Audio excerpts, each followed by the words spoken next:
ஜெலகண்டாபுரம் பிரதான சாலையில் உள்ள பெட்ரோல் பங்கில் நள்ளிரவு நேரத்தில் நுழைந்த மர்ம நபர்கள் பெட்ரோல் பங்கின் அலுவலக பூட்டை உடைத்து கொள்ளை சம்பவத்தில் ஈடுபட்டுள்ளனர். அதனைத் தொடர்ந்து எடப்பாடி அடுத்த கோனா பைபாஸ் நிறுத்தம் அருகே உள்ள ஆவண எழுத்தாளர் கிறிஸ்டோபர் என்பவரின் வீட்டுக்குள் நுழைந்த கொள்ளையர்கள் அங்கிருந்த பிரதான கதவை கடைப்பாறையால் உடைத்துள்ளனர். கதவு உடைப்பட்ட நிலையில் ஏற்பட்ட சத்தம் கேட்டு வீட்டின் உரிமையாளர் கிறிஸ்டோபர் எழுந்து வந்து கூச்சல் போட்ட நிலையில் கொள்ளையர்கள் அங்கிருந்து தப்பியோடினர். அதேபோல் அப்பகுதியில் உள்ள ராணி என்பவரின் வீட்டின் பூட்டை உடைத்து அங்கிருந்த பொருட்களை கொள்ளையடித்த கொள்ளையர்கள் அவர் வீட்டின் அருகில் உள்ள காபி பார் உரிமையாளர் மனோன்மணி என்பவருக்கு சொந்தமான வீட்டின் பூட்டையும் உடைத்து கொள்ளை சம்பவத்தில் ஈடுபட்டுள்ளனர்.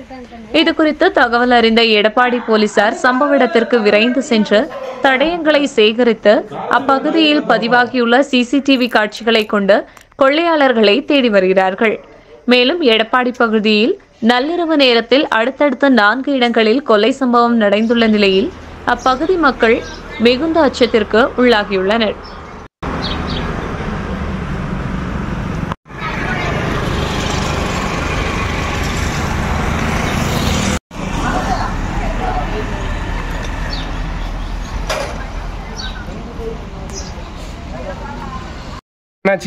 நைட்டு கண்ணு நான் வேலைக்கு போயிட்டு வந்தேங்கண்ணு எங்கள் பையன் மூடு அங்கே இருக்குது இன்னொரு மூடு நீங்கள் வந்து சக்காலத்தை பசங்க கண்ணு எங்கள் வீட்டுக்கார வந்து தனியாக விட்டாங்க கண்ணு.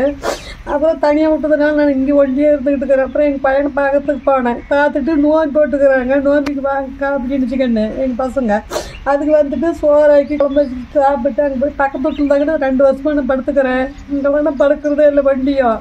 அதேமாதிரி படுத்து நான் என்ன பண்ணுறாங்கன்னா சாத்தி போடுறாங்க கண்ணு. சாத்தி போட்டு கதவை தட்டுறாங்க. பிரியாணி போதை போட்டுட்டு வந்து திக்கிறாங்க. அதேமாதிரி கேட்டால் என்னங்கிறாங்க இங்கே உனக்கு விராதமாக இருக்கிறாங்கன்னு சொல்கிறாங்க. சாமி இது தான் சாமி நடக்குது உண்மை.